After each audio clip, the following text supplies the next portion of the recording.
All right, it is 7 o'clock, so we're going to get started. I think a few more people who RSVP'd are going to trickle in, but I want to make sure we start on time. So thank you for being here. I'm going to post in the chat a link to the document that we're using to kind of guide our conversation today. And I'll repost as more people join because I know that kind of hides.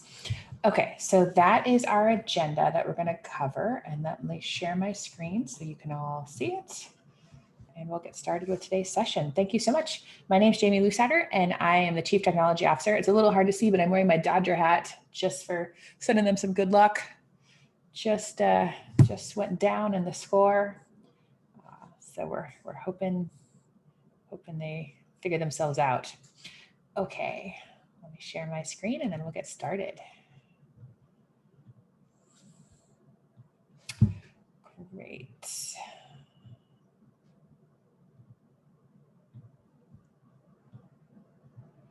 Okay, before I launch into everything, can I get a post in the chat on what grade levels your student or student is in, please? So you just let me know what grade or grade level in the chat. So TKK 1, 2, go ahead and add that for me. Thank you, Erin.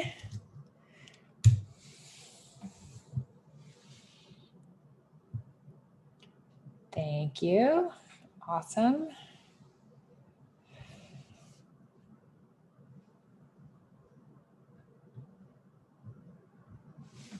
And there'll be plenty of time during tonight's session to kind of pause, and you'll be able to ask very specific questions. So throughout what I'm talking to you about tonight, if there's something you want to know specifically about the content area or subject that I'm on, just post in the chat. I've got it wide open. I'll keep my eye on it.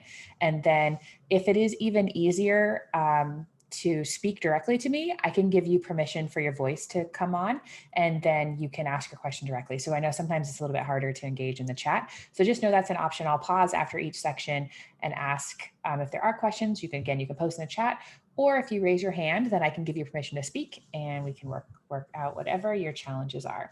Okay, so let me give you an overview of tonight, and a couple of people have joined, so I'm going to post the document in the chat again. So this is what we're following along with tonight. So I'm going to cover some of the topics. Again, if you joined me for the parent summer nights, then this is kind of what we were looking at. So I want to go a little bit deeper into some of those, or just give you reminders about things. So we're going to talk a little bit about Classlink, Seesaw, Google Classroom, a little bit about Google Drive. We have an offering called Goguardian that can help with monitoring what your kids are doing on their devices, Typing Club, and then some tips and tricks for connecting if you're having connection issues. We have a bunch of things on here that'll help. And if you saw that in the tech newsletter, just repeating it and adding a couple more things. And then finally, at the end, I've got some things that are just tips to remember. So homework from the things that I mentioned to you tonight that you can use at a later time. Okay, so let's get started. So Classlink, again, I know with our little learners, this can be difficult because they might be on a shared device, or they are, it's just a lot to navigate depending on how old the kids are. I hope by now, like, routines are starting to get settled in and you have a process down, but I wanted to highlight just a couple of things. So with Classlink, this is where, again, all the resources live, and it's a really good starting place for the kids. It doesn't work as well on the iPad. So if that's you, if you are using the iPad, it's sometimes a little bit easier to do direct links, but let me know, because they do have an app for Classlink on the iPad, but some things like Seesaw are better not going through Classlink, but just using the app directly. So that's a few things we've learned and heard from our families. And I wanted to remind you that accessing Classlink is super easy. You can get to it by going to any school website. So just want to remind you about these links here. And if your student is using a school Chromebook, when they or their own Chromebook, when they log in with their school account, they have a little home button that shows up right here. If they click that, it takes them right to their school website. So it looks a little bit like this home button, but it's up here near the address bar. And then these links are all live for the kids. So these are the things that they want to use to get to places. So this blue cloud, again, is a great way to get to Classlink. And once there, they should be able just to hit sign in with Google. This can get a little bit tricky if, for example, somebody else is already signed in to Google on that computer. And that's where we had to help families just double check when you go to google.com. Over here in the corner, you want to make sure this is where your student is signed in, and you can have multiple. So this is my kind of pro tip for families. If you have your own Google account and your student now has their school Google account, you can click here and you can add other accounts. And this is a really good way on a shared device to kind of keep everything organized. So I would recommend setting that up if you haven't already, because then that gives you a really easy way to help get to all of your students' work by adding another account. So again, I did that by going to google.com. In the corner right here, if I'm not signed in, I could click sign in. I'm using my demo account, Peter Pan, but if I wanted to add another student account, I could do that here. And then once that's done, you can really toggle between the two, which is super nice. So what that would mean is next time I clicked on this, I would see two options and I could pick between Peter Pan and another student or another account. So again, that's kind of the troubleshooting with Classlink, because all of these apps sometimes are can be tied to the students' accounts, and also being signed in gets you the extension that makes Classlink work. So that's what I have as a note for you on this. So if you have been struggling with this, this will really help you. These are the directions to make sure you've signed into Chrome and you have the right extension installed. So those are 2 tips if Classlink hasn't been working for you. And we're not as much in crisis mode right now in the tech department. I mean, we're still working through some challenges and trying to get people help that they need, but it isn't the crush that we were facing just a few weeks ago. So if this is something that's not working for you, please put in a ticket and we will do a video chat one-on-one and help fix anything that's on here. So hopefully that's working. And as a reminder, at the bottom here, this is how you put in a ticket and how you would call us. All right, and so thinking for our TK-2 families, so the kids will see things like for our TK-1, they'll have their Seesaw app here. All the students will have this Google button where they can get directly to Classroom. But as I said, you can also go through the link here. So again, if Classlink is too frustrating sometimes for the little ones, you can use these links up here as a way to get there. And then they'll also have some of their textbooks and things like that are in here. So your homework for Classlink is just, again, I know a lot of you have done this already, so I don't want to spend an extensive amount of time, but just making sure the things in here work. So these are tailored specifically to the grade level. Sometimes the teachers ask us to put things in for them.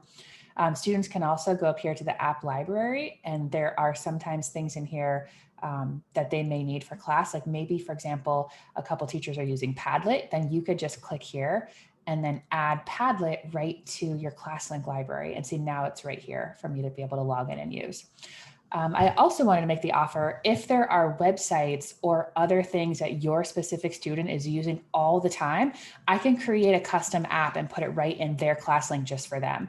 So for example, some parents have asked, because teachers have really cool websites, they wanted a link for their teacher's website right in Classlink, and it's really easy to do.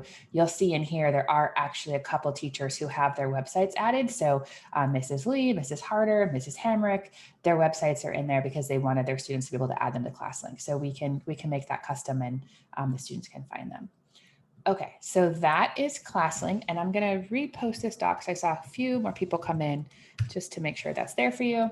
This is if you came in after I got started, this is kind of what we're following along on. Okay, so Classlink, again, that's the hub. The students will have their textbooks, their resources, and if anything is frustrating or not working in there, let me know because we'll get that fixed. And then the great thing about this is Classlink goes forward and it gets changed every year based on what apps and resources the kids need. So getting familiar with it now, it will become a really relied upon tool in future grade levels. So I know it might be a little bit hard for our tiny ones, but I know with some practice and it's worth investing because they'll be using it over time. Okay, so I covered the first 2, just letting you know what's going on in here. What I wanted to point out is sometimes kids download extensions on their Chromebooks. It's typically like a 3rd grade and up thing, but it could happen. If they download an extension in the Chrome Web Store, because again, the Chromebooks, there's not much you can do on them. Sometimes those extensions break things. So we just have a guide here for you. If you notice something's not working right, a lot of times we will tell you, oh, let's check extensions and see if the kids have downloaded anything. And usually it's, what we found is it's often quite harmless. They find a game that they want to try out. But what happens is a lot of people can just put anything up in the web store. And that game might have a bug in it, and then it breaks some of the other things we have going on in extensions. So when you click on this, it takes you to our help guide, and it will walk you through kind of what kind of installing extensions looks like. And again, this could be super helpful. You might find some things that are really good, but this also tells you how to find what's already on there and take them off. So really, really good. Again, if you have older students, this is something to kind of look out for. And I wanted to point out, let me make this a tiny bit bigger, that there are specific extensions that we have installed on the kids' devices. And again, if they're signing into Chrome, extensions kind of follow them. So even if they're not using a school Chromebook, extensions will show up with their account. So you'll see this little building icon. That means it's installed by the district, and you wouldn't be able to remove that. And it is totally safe and vetted, so you know. So that's kind of how extensions work. So that guide is there for you. Again, that's probably troubleshooting for later, but just something that you might hear us talk about. Okay, so those are the first two. Then the next two that I think are super important for our families right now are Seesaw and Google Classroom. And when we started this, we really thought TK-1 and possibly 2 we're going to just really live in Seesaw and not see much of Google Classroom. And then we had to solve the challenge of how were our specials going to work and our asynchronous learning experiences. And so I know that's been a little bit challenging in the beginning to kind of navigate and create routines, but I want to show you some ways to kind of easily manage that. So most of our all of our TK-1 students are using Seesaw. And I wanted to remind everybody that there are 2 apps for this. So there's the family app and the class app. If you haven't gotten connected yet to the family app, ask your student's teacher if they're using it, and then I can quickly add you. So you could have the family app on your tablet or phone, and that's why you'd be getting alerts of when things are due, anything like that. And then the class app is where the kids are using everything.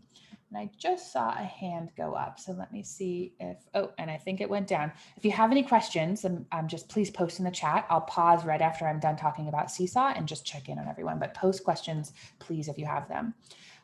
So again, Seesaw is there. Now, one of the things we noticed when logging into Seesaw through Classlink is this is what would happen. If you don't have, let me show you this magic button checked. And I think I've checked everybody, but this may not be checked. So this is what's really important, is having your Google account connected. So let me show you what that looks like. And again, I had a student intern help me do most of this, but there may be a few that we missed. So I'd go to my profile, and when I click sign in options, I would see this red disconnect button. And I want to leave that alone because I want my Google account connected through Classlink. Now, what this means is when I do things like sign into Classlink and pick sign in with Google, it just works. And if it's not, that's one way that we've been fixing it. And I also bring that up because then when I click into Seesaw, it should just take me in after I pick I'm a student, and I want to hit sign in with Google. Now, a lot of parents got stuck here because you wanted to type because this would make sense in a normal world. You would type your email and password and then hit sign in with Google. But the way sign in with Google works is you don't type anything. You just hit this directly. And then you would sign in. And I think because I don't think this account that I'm in right now has a Seesaw account, that's probably why it's not working. But it also could be that this cookie business isn't working. So let me try that again. And all right, so what you can't see is a window just popped up that said choose an account to sign into Seesaw, and I'm going to pick my Peter Pan account, and then it should take me in. Ah, there we go. So it worked. Okay, so that what I did not just show you very clearly is where people were getting stuck, but it was on this page where you were clicking into Seesaw and you just needed to click sign in with Google.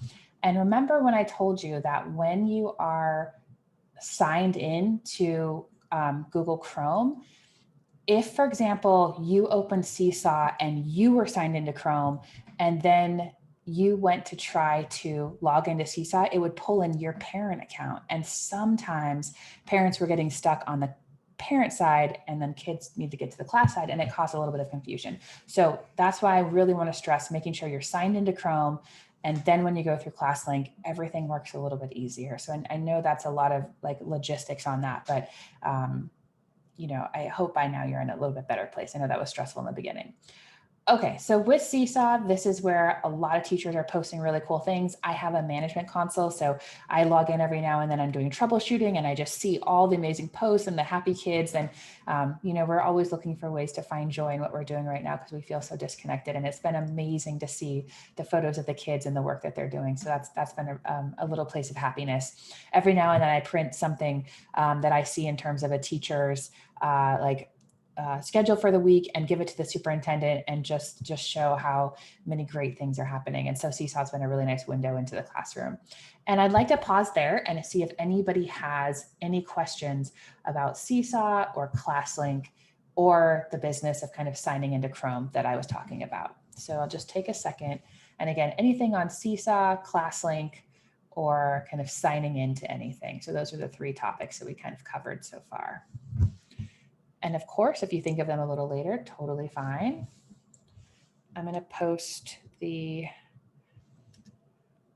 document one more time because I see a few more people came in just to make sure you have access to it.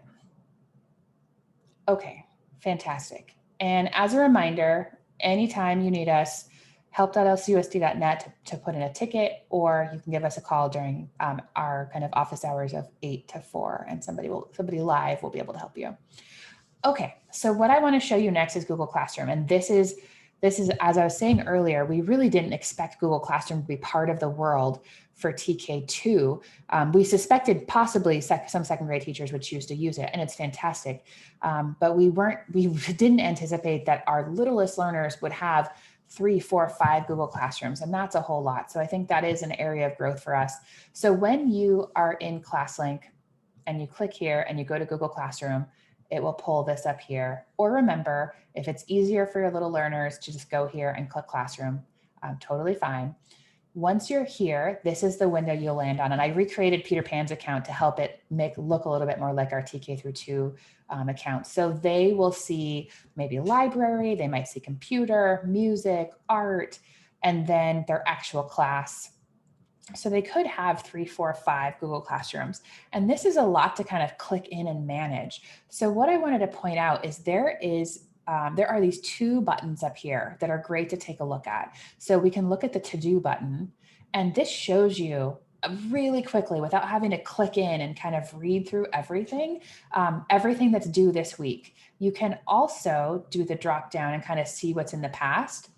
Anything that was submitted is going to be grayed out and not this bright color. So that's good to know. You can kind of quickly see what's missing, but you can also go one class at a time. So TK LCE library, thankfully, no homework for our tinies. Second grade computer lab, I don't see anything assigned. First grade music, nothing assigned. Kinder arts. So I think everything that's coming, this is from the kind of sample academic classroom that I have. Another thing you can do is when you look at all of these, let me click back, you can go to calendar. And this is great too. And again, a lot of these are related to assignments for the class that the kids are part of. So you can see on the calendar assignments that were added or things that are due.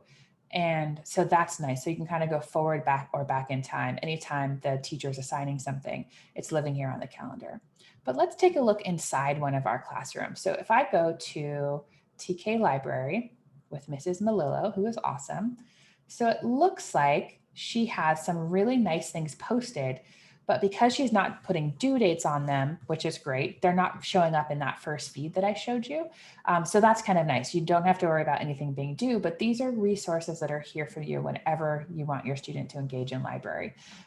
So the basic tour of Classroom is that you'll have the name of the classroom. Stream is kind of the feed of everything that's being posted. And then classwork is kind of organized by how she's got it set up by week, which is really nice. So you can see that there's different things in here for the kids to take a look at. So stream is like the overview of anything new, and classwork kind of shows it how it's all organized. So if I click in to this, it looks like she's posted the new set of Halloween books that they have. So if anybody's interested in checking those out, or here, she's got a new list of picture books. And so you can click in and take a look. And from what I understand, they were letting kids check out books, which was super cool. So you can request that and you can see all the lists there. So for our little ones for library, this really looks like it's just a resource to see what's there. She's talking about there's curbside pickup that happened a couple weeks ago, which is really cool. So Classroom, again, for our specials, it's just a way to kind of get to everything. You also have the website that lists exactly what to do. And in Classlink, we have, don't think it's assigned to this student. Let me see if I put it in the library. I'll have to add it. The specials website should be in everyone's Classlink so they can get directly there too. So I'll have to add it to my Peter Pan demo. And that is Google Classroom. So again, for second grade families, you're really going to see probably items here on this assigned, missing, and done work because the teachers for second grade are using Google Classroom on the academic side. But for our TK through 1, you probably aren't going to see a lot of things there. So you're going to want to just go in to the actual classes and just check them out and see what's in there. And here's Mr. Davis for first grade music for our district. And he's got some really cool videos in there for everybody to work on. And it looks like he even has it open for comments. So if your student wanted, or you wanted to write something back, of course it would be in your student's name would be attached, but you could add a comment there, it looks like, which is really fun. Looks like a couple students have added notes there. And that is Google Classroom. So let me pause there. Any questions or comments about Google Classroom or anything I can show you? It becomes a little more critical in upper elementary in terms of organization and kind of staying on top of it, because even in normal times, Google Classroom is a big part of the learning environment and teachers are finding really creative and interesting ways to use it. All right. Awesome. Okay, so we've just turned the page. So we're on the last part of the demos that I have for you tonight. So we're going to cover a couple minutes on Google Drive because I think it's important to kind of lay some good foundation for Google Drive and what that is. We have the Goguardian parent app, a note about Typing Club, and then just a resource for you. Okay, so let me show you Google Drive. So Google is an ecosystem. And if I go back on this main page, and if you have your own Google account, you might be familiar with this, but just to point it out, there are these 9 squares and these link to all the Google apps that are connected to this account. So some things you may not see on your student's account because again, we have everything organized by grade level and kind of developmental appropriateness. So certain things are there for them and others won't have them. So your little ones probably don't have the Gmail app, or it may just not go anywhere because we have that turned off for them. So when you go here, this is like a really great way. It's like a hub to get to all of the apps and tools. So the main things that we use in the Google land for the students, we use Google Drive. And then within Google Drive live these word processing elements. And that's what the kids work on as they start to get a little bit older. But it's actually not a bad idea. And some of my homework for you is to start looking at Google Drive with your little one now, because it is such a big part of our world as they get older, and it's good practice. So you want to think about Google Drive as just the way all files are stored. So just think of it as a filing cabinet. You can click on New, and you can start creating any of these documents. So just really fast, Google Docs is just Microsoft Word, but what makes it so great, it's collaborative. So, and everything kind of is shared on devices. So if your student's working on their own Chromebook, they can go over to your laptop and sign in and all their stuff is there. Everything transfers over, which is really nice. So for example, if you needed to print something, and you just can't make the Chromebook print because it's difficult, your student could go sign in on your computer and print just by logging into their account. So that makes it nice and easy. But what we've heard from some of our older students is that they can be sitting at their brother or sister's, after school activity and then hop on their mom's phone and work on their essay while they're sitting, on the lawn, whatever it is, because they can just sign in anywhere and get to all their stuff. So it makes it a fantastic tool as the kids get a little bit older for that collaboration and just access across everything. So Google Docs is, again, like Word. Google Sheets is like Excel. Google Slides is like PowerPoint. Google Forms, you see this all the time as a parent when we send you surveys. So we make Google Forms. There's a lot of really fun and interesting ways to use this beyond just surveys, like recording data, using it for budgeting. So for your own personal knowledge, there's really cool ways to use Google Forms. When you click on more, there are quite a few more apps. The ones I wanted to highlight are Google Drawing, for you to check out. And then also Jamboard. Jamboard's like a whiteboard, which is kind of fun. So I just wanted to show you this for just a few seconds. The little ones I think could use this because you can do things like creating shapes. So I could change different shapes. And so this would be a great activity for the little ones. And you could tell them, okay, I want you to make 3 shapes and then color them in. So they, again, what they're learning is not only their shapes, but they're learning a little bit of those tech skills of kind of the dexterity of navigating this tool, which is great. You could say use the shapes to make a person. So again, they have to think a little bit about how to make this happen. So then I just made this really fun guy with a hat. And then maybe I'm going to add some eyes. So again, kind of fun, but what they're really learning are the skills of the trackpad or the mouse and having a little bit of fun making the shape. So that's Jamboard. So I found that by going to Google Drive and I clicked new and I did more and then I found Jamboard. Drawing is similar. So Jamboard, I want you to think about, this is something where multiple people can collaborate on the whiteboard at the same time. Which is kind of fun. So this is what we're seeing teachers use this in the classroom. So they can put something on the like this is their whiteboard and the students can interact with it, which is great. So Jamboard is relatively new. Google Drawing may seem similar at first, but it's a little more robust in terms of a basic graphic design tool, but you could do the same type of thing where the kids can add shapes, but you have more options here. So Jamboard is kind of collaborative. Like for example, you could have a couple students working on this together. It could be a virtual play date where they open up a Google Meet and then they have a Jamboard and they're, drawing together. That could be really fun. Where Google Drawing, you have a little more options, but something for the kids to play with. Like if they wanted to make, like a little comic, anything along those lines. Google Drawing is a really fun tool for the kids to play with. And then my last one that I'm recommending that they check out is Google Docs. And I wanted to highlight something that not a lot of people know about this, is that Google Docs has voice typing. So if I go under tools, I can go to voice typing. When I turn this on, I have to allow the microphone access, which is nice for security. And then I'll hit, let's see if it'll work. Testing, testing, testing. Perfect.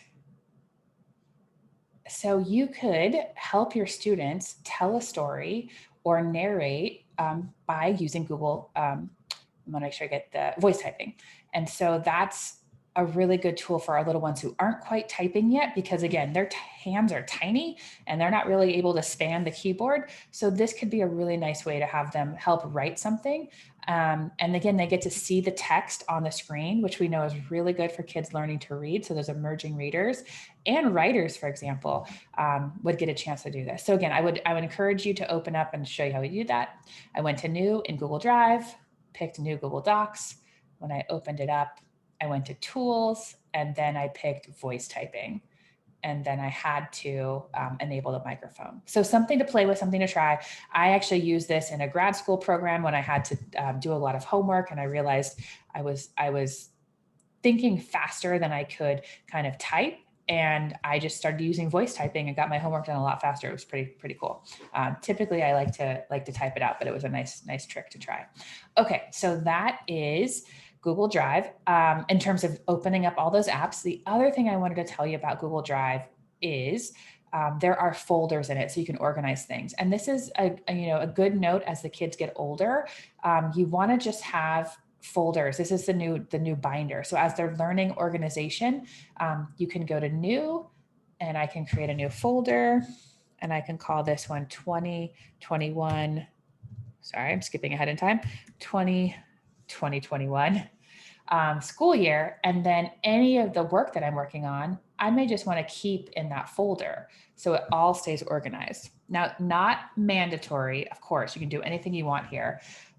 Because Google search is so good, you can filter and find anything by using the search box, but it is really nice to kind of start good organizational habits. So I wouldn't say this is a huge concern for our TK through 2, but starting in 4th, 5th, and 6th grade, we do special lessons with the kids to help them organize their Google Drive, because it does get a little bit out of control over time, because this is their one stop for all their schoolwork throughout their entire time at LCUSD. This will be with them for potentially their entire school career.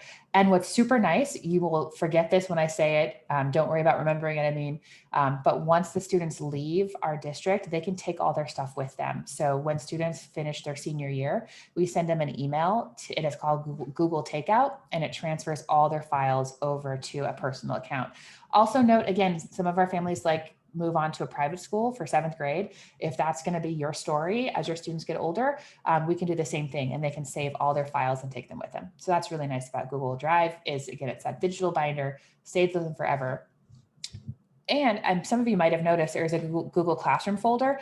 Everything they do in Classroom, copies of it live here. So this is all organized by the Google Classrooms that I'm a member of. So this all matches what's in my Google Classroom. And even though I may leave a Google Classroom at the end of the school year, all my stuff stays with me. So again, kids have copies of everything, which is super nice. Okay, so that is Google Drive. You'll learn a lot more about that as the kids get older, but I just wanted to point it out as it isn't something the kids could play with now in terms of creating things, trying out voice typing, trying out drawings, or playing with Jamboard. You know, for our little ones, doing like a directed drawing where you say, draw a circle, draw a square, let's draw a flower, things that recreate what they were doing in class are really good for listening skills. So something to consider, you have that option. Okay, last couple, and then we'll just open it up for general tech help if you guys need anything. Goguardian is a new tool that has a parent app, and this came out last year, but it wasn't as robust, so we only had a few parents piloting it.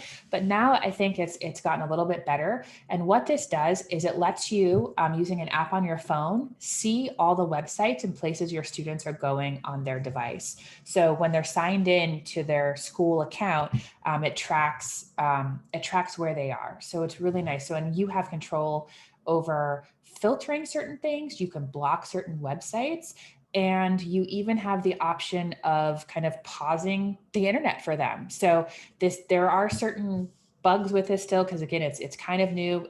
But if you want to test it out, we have about 30 parents that are using it so far.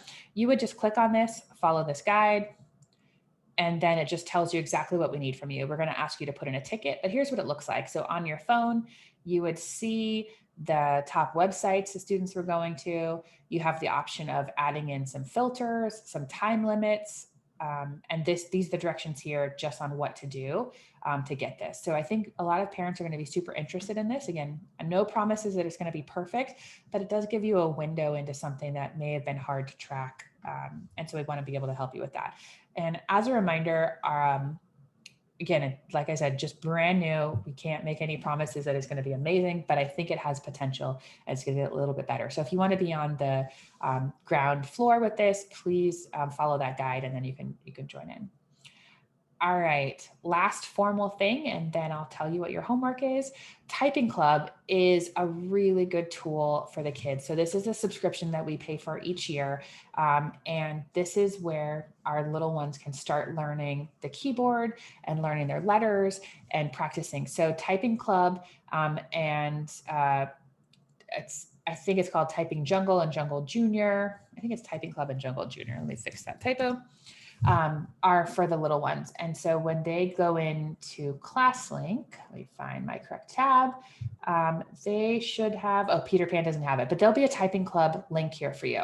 And when you open that up, it'll, the student can go in and there'll be specific lessons they can try. And some of it is just typing the J key and kind of proper placement. So it's not a bad thing to have them have some downtime and play in Typing Club and just get familiar with where all the keys are. Anything we can do to kind of reinforce, proper hand posture and all of that, and learning their keys would be amazing. So something to play with there. And if that's not working, please let me know, because the site techs and myself can help fix any login issues with Typing Club. Okay, and we're at the end of the formal part. I want to make sure you know about the troubleshooting guide. The connection issues are just probably the biggest pain point we're having right now in our little district. We have, I think, over 6,000 homes in La Cañada and 2,500 school families. So, we're a big part of the city using the bandwidth, and then a lot of people are working at home. And so it's just oversubscribed is what we're kind of seeing at the moment. So you do have some good days, some bad days. I wanted to point out just a couple of things that are easy to try when things aren't going well.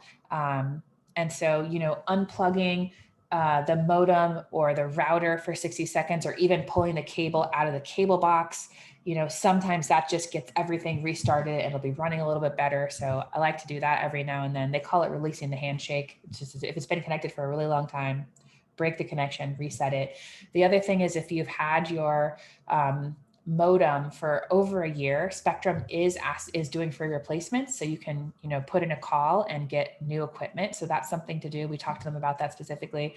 We really encourage kind of restarting your computer every day. This just frees up the memory, frees up the RAM, and anything, the processes that we're running just makes it, have a little bit better day. So that's a good thing to do. On the Chromebooks, it's really fun. And actually, let me make this a little bit bigger for you.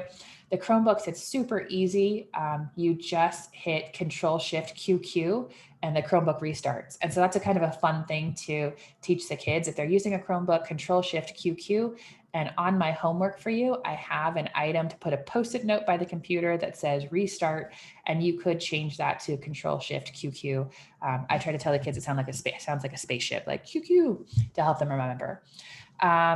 The other thing that we just think is great is sometimes the kids, when using Zoom or Meet, they have it in gallery view because it's really fun to see all your friends. But if the connection gets unstable, change it to speaker view, because the computer is trying to process those, 8 to 12 or 15 video feeds, and that can be overwhelming. So even though it's not the most fun, if the internet's not working well that day, try switching to gallery view, and that can make a difference. So again, we have suggestions like this here for you. If you call us for help, this is kind of what we work through with you to try to solve some of the problems.